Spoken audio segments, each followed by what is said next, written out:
여러분 안녕하십니까? 자양백수입니다. 여러분과 함께하는 판화로 읽는 성인 공자님의 일생 성적도입니다. 어느덧 97번째 순서가 됐습니다. 목욕청토네요. 목욕하다. 목자는 머리 감을 목자입니다. 그리고 욕은 몸을 씻는 욕이고 청하였습니다. 토벌할 것을 청했네요. 목욕 재개하고, 예전에는 무슨 일이 생기기 앞으로 또 무슨 해야 할 일이 있으면은 목욕을 반드시 하고 그 윗사람한테 청하거나 간하는 그런 간섭이 있었다고 합니다. 그래서 제 나라의 진성자가 그 임금을 갖다가 강공을 갖다가 죽였는데, 그 말을 듣고 공자님이 모욕을 하고 조정에 나가서 그 노나라 애공에게, 그러니까 제 나라의 진성자가 제 나라 임금, 자기 임금 강공을 죽였기 때문에 노나라에서 얼른 가서 진성자를 칩시다 하고 청하는 그런 내용입니다. 공자님께서 지금 그 노나라 애공한테 제 나라 강공을 토벌합시다 라고 건의하는 그런 모습이 되어 있습니다. 어떤 내용인지 본문을 통해서 살펴보도록 하겠습니다. 네, 목욕, 청토, 머리 감을 목, 그 다음에 몸 씻을 욕. 그래서 청할 청, 토벌할 것을 청했다. 진성자입니다. 진성자는 이름이 항이네요. 진항이라고 하기도 하고, 진이 전으로 바뀔 때도 있고, 여러 가지 문헌마다 조금씩 다릅니다. 진성자가 시해할 시자는 아랫사람이 윗사람을 죽일 때 요 시자를 쓰는 것이죠. 그래서 간공입니다. 제 나라의 임금 강공을 시해를 했습니다. 그러더니 공자께서 모욕 재개를 하고 조정에 나가서 노나라 조정입니다. 조정에 나가서 노나라의 애공에게 고하면서 말하기를, 진성자가 그 임금을 시해를 했으니 청컨대 그 갈지자는 진성자지요. 진성자를 토벌하기를 요청을 했습니다. 그랬더니 애공이 말하기를, 노나라 애공이 말하기를, 그 세자, 삼자는 개손, 숙손, 맹손인데, 그런 게 순서대로 하면은 맹중숙계지요. 그래서 위로 올라가면은 중이 없네요. 중은 고숙손시, 개손시, 맹손시가 있었는데, 그 세 사람한테 가서 그렇게 알려줘라. 그렇게 알려줘라 했습니다. 그랬더니 공자께서 말씀하시기를, 내가 그때 그 노나라의 대부가 되었습니다. 대부의 자격으로서, 대부의 임무에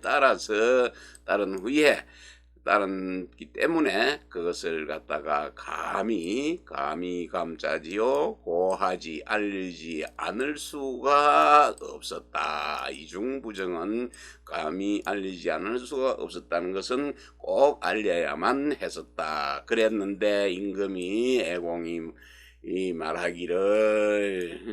말하기를 그 개손시, 맹손, 숙손, 개손시한테 가서 알려주고 청해라 이렇게 얘기했네요. 그러니까 그 삼자에게 가서 고하지를 그 이제 공자가 그 세 사람한테 가서 알려줬더니 맹손, 쑥손, 개손씨한테 가서 이렇게 해서 그 제나라의 강공이 그 임금을 시해했습니다. 그러니 우리 노나라에서 그 강공을 토벌합시다 하고 알려줬더니 맹손, 쑥손, 개손씨한테 알려줬더니 그 사람들이 아니다, 그렇게 할 수 없다라고 해서 들어주지를 않았네요.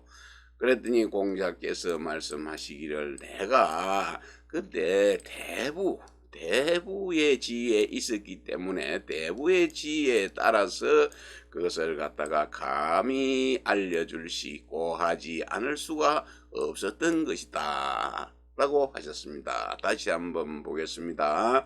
목욕하고 청하기 토벌할 것을 청했다. 진성자가 진나라의 임금 강공을 시해를 했습니다. 공자께서는 그 모욕 재개를 하고 노나라 조정에 들어가서 노나라 애공에게 고하기를 진황이 그 임금을 갖다가 죽였으니 시해하였으니 청컨대 그 진성자를 토벌해 주시기를 요청합니다 했더니 애공이 말하기를 삼자 맹손, 쑥손, 개손씨한테 가서 알려줘라, 청해라 라고 하였네요. 그랬더니 공자께서 말씀하시기를 내가 대부의 자격을 지혜에 따라서 그걸 감히 고하지 않을 수가 없었습니다. 그 애공한테 고하지 않을 수가 없었는데 그 임금이 말하기를 갖다가 임금이 자기가 받아들이지는 안 하고 삼자 맹손, 쑥손, 개손씨한테 가서 그것을 청하여라 라고 하였는데 공자께서 그 삼자 맹손, 쑥손, 개손씨한테 가서 알려줬더니 그 사람들이 그 맹손, 쑥손, 삼자가 세 사람이 받아들이지를 않았네요. 불가하다 했습니다. 그랬더니 공자께서 말씀하시기를 나는 달리 뜻이 있은 건 아니고 내가 대부의 자격에 따라서 대부가 따른 후에야 감히 그것을 갖다 말하지 않을 수가 없었던 것이었다 라고 거듭 해서 나는 대부의 자격으로서 제나라의 진성자가 못된 짓을 했으니 우리 노나라에서 그 진성자를 토벌해 주라고 그 애공 임금한테도 가서 얘기를 했고 임금인 또 맹손, 쑥손, 개손씨한테 가서 이야기해라고 해서 알려주라고 해서 또 청하라고 해서 거기 가서 했는데 그 세 사람도 들어주지를 않는다. 나는 대부의 자격으로서 그것을 고하지 않을 수가 없었기 때문에 고해준 것이니 그 다음에 생략이 됐는데 어떤 뜻이 될지 여러분도 함께 생각해 주시면 되겠습니다. 한화로 읽는 공자님의 일생 성적도 98번째 판화입니다. 세업극창인데 세대대로 이어오는 가업입니다. 가업, 극자는 이길 극자지만 여기서는 능할 극, 능이 번창할 수가 있을 것이다. 대대로 이어온 가업이 번창할 것이다. 공자님이 그냥 한가하게 집에 있으면서 앉아 있을 때 손자인 자사가 인사를 드렸네요. 인사를 드리면서 할아버지 제가 못나서 할아버지를 욕되게 할까 걱정이 됩니다. 여임금 순임금의 도를 제가 부러워하면서도 이를 행하지 못하는 것이 한스럽습니다 하고 공자님한테 자기 할아버지지요. 자사가 그래서 그렇게 이야기를 하니 한켠에 네가 뭐 어린 네가 뭘 알겠느냐, 네가 내 뜻을 알겠느냐, 내가 네가 걱정하는 거 보니 이제 우리 집은 걱정할 것이 없다, 나는 너 걱정하지 않는다, 이렇게 얘기를 했습니다. 자세한 내용 원문을 통해서 알아보도록 하겠습니다. 네, 세업 대대로 이어온 가업이 능히 번창할 수 있을 것이다. 자기 공자님의 자사 손자를 보니 그렇다는 얘기입니다. 부자께서 선생께서 한가하게 걷자고 거하고 있을 때 한숨을 쉬고 탄식을 쉬고 있었네요. 한숨을 푹 쉬고 있는데 자사가 자사인 공자의 손자인 자사가 자기 때문에 한숨 쉬는가 착각했는 모양이지요. 그리고는 절을 두 번 했습니다. 재배하고 말하기를 아이고 손자가 그 수양을 제대로 하지 못했습니다. 제대로 불초합니다. 그래서 장차 부끄러울 첨자입니다. 욕될 첨자지요. 할아버지 조자지요. 공자님 보고 할아버지를 욕되게 할까 싶어서 걱정입니다. 했네요. 그랬더니 그러면서 요임금 순임금의 도를 갖다가 부러울 선자지요. 흠모합니다. 부러워합니다. 그래서 한스럽네요. 요임금 순임금의 도를 갖다가 흠모하면서 그것을 행하지를 못하는 것, 실천하지를 못하니 그것이 한스럽습니다. 라고 했네요. 그랬더니 공자께서 할아버지죠. 자사한테 말하기를 어릴 유자 들자 어린 아들이 아니고 어린 자식들인데 손자지 뭐 어린 네가 안자는 편안할 안자 어찌 안자입니다. 여기서 어찌 어린 네가 어찌 나의 뜻을 알지자죠 알겠느냐 했던 거는 하니 자사가 대답해서 말하기를 할아버지 저는요 급입니다. 자사의 이름이 급이죠. 저는요 할아버지 부자인데 할아버지의 말씀을 많이 들었는데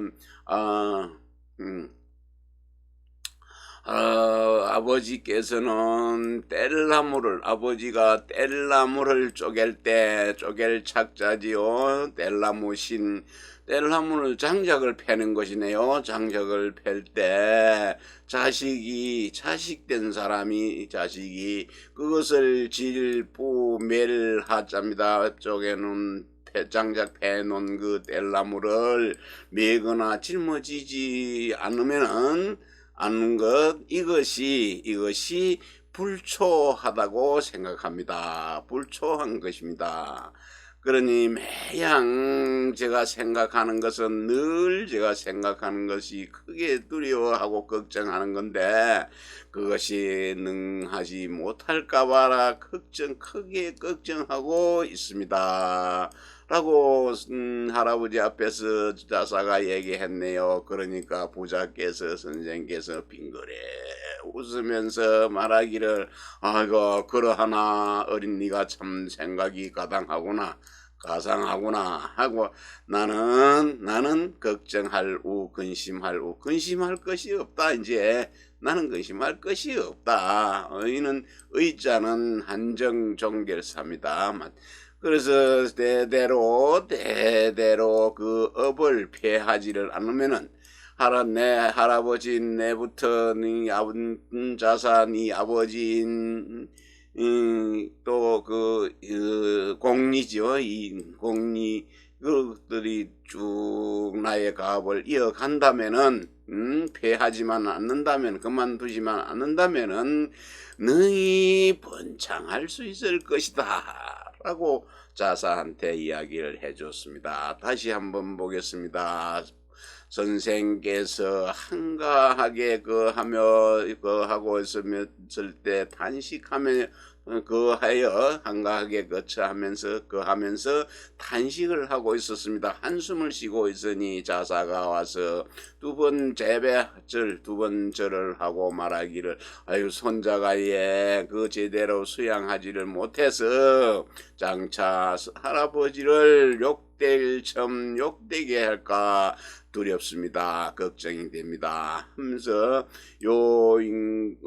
부러울 선자죠. 요임금 순임금의 도를 갖다가 아주 부러워하고 흠모하면서 그 순임금 요임금의 도를 갖다가 행하지 못하는 것을 한스럽게 생각합니다.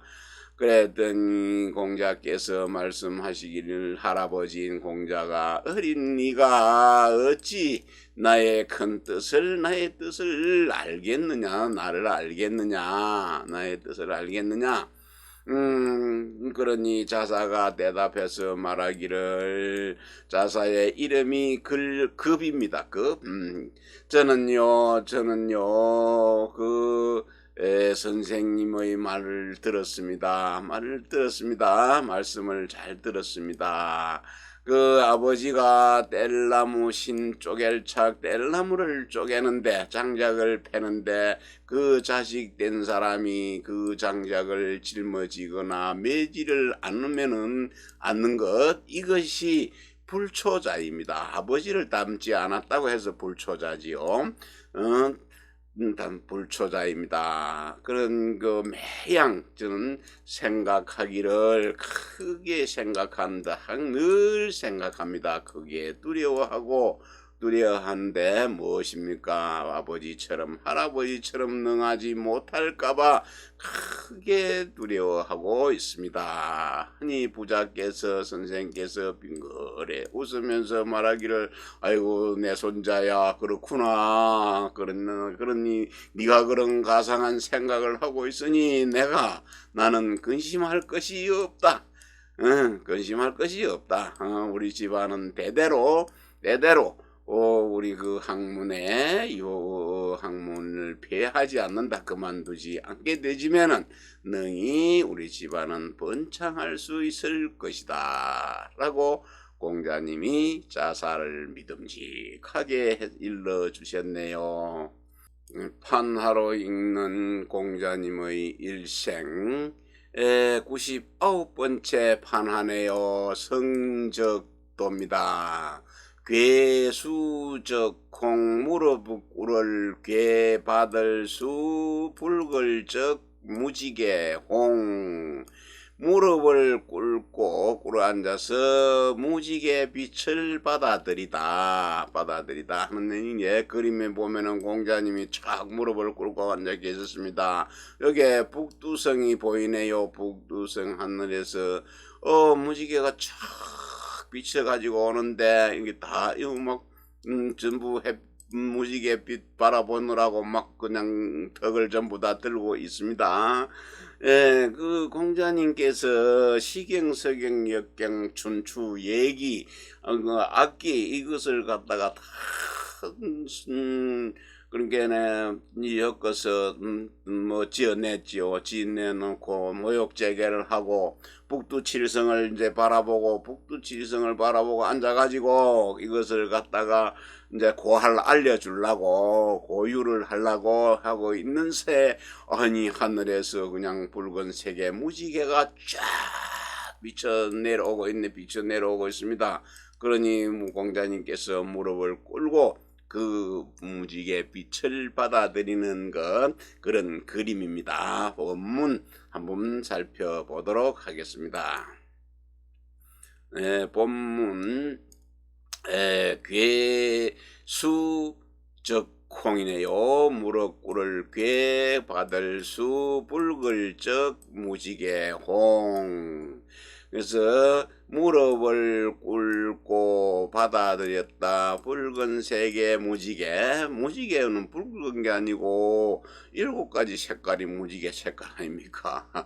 네, 공자님께서 닦을 숫자 자신을 수양하고 찬술하다 기술하다 술자입니다. 그것을 갖다 육경이네요. 육경은 시경, 서경, 역경, 춘추, 예기, 악기가 육경입니다. 그 육경을 이미 닦고 찬술한 것을 이미 완성을 했네요. 완성을 하고 나서 재개했습니다. 모욕 재개를 하고 향할 향자네요. 북두성을 향해서 그것을 알리고 하려고 준비할 빗자죠. 준비를 하고 있는데 지금 막 책 놓고 책도 갖다 놨습니다. 육경 하나 둘 셋, 여기도 하나 둘 셋 다 갖다 놨네요. 그리고는 딱 이제 북두성에 알려주려고 앉아서 이제 준비를 하는데 갑자기 홀짜네요. 갑자기 있었습니다. 붉은 무지개가 하늘로 붙어자요. 하늘로 붙어서 내려와가지고 변화를 했는데, 변화를 하긴 했는데 황옥 누런 옥입니다. 그리고 그 새길각 문체 글을 그 글을 새긴 글을 갖다가 푸른 옥으로 글을 새겼습니다. 새겨서 변화를 시켰네요. 그 문체를 글을 새긴 것을 누런 황옥으로 변화를 시켰네요. 변화를 시켰습니다. 그랬더니 공자께서 무릎을 꿇고 앉아서 그 무지개 빛을 쫙 받아들였습니다. 네, 다시 한번 보겠습니다. 괴수적콩이라 무릎을 꿇고 붉은 무지개 빛을 받아들이다. 공자께서 수양하고 기술 찬술했습니다. 무엇을 육경 수선했다고 봐야 되죠. 육경 그러니까 역경은 시경, 서경, 역경, 춘추, 예기, 악기 육경을 갖다가 찬술하고 해서 이미 완성을 했습니다. 그리고는 모욕 재개를 하고 북두성을 향하여서 알려줄 고유할 것을 준비할 빗자 준비하고 있는데 갑자기 이 하늘에서 붉은 빛을 한 무지개가 하늘로 붙어서 내려와서 떨어져서 새겨놓은 새겨놓은 글을 항옥으로 변화시켰습니다. 변화를 시켜놨네요. 그랬더니 공자께서 무릎을 꿇고 앉아서 그 빛을 받아들였더라 하는 내용 여기까지입니다.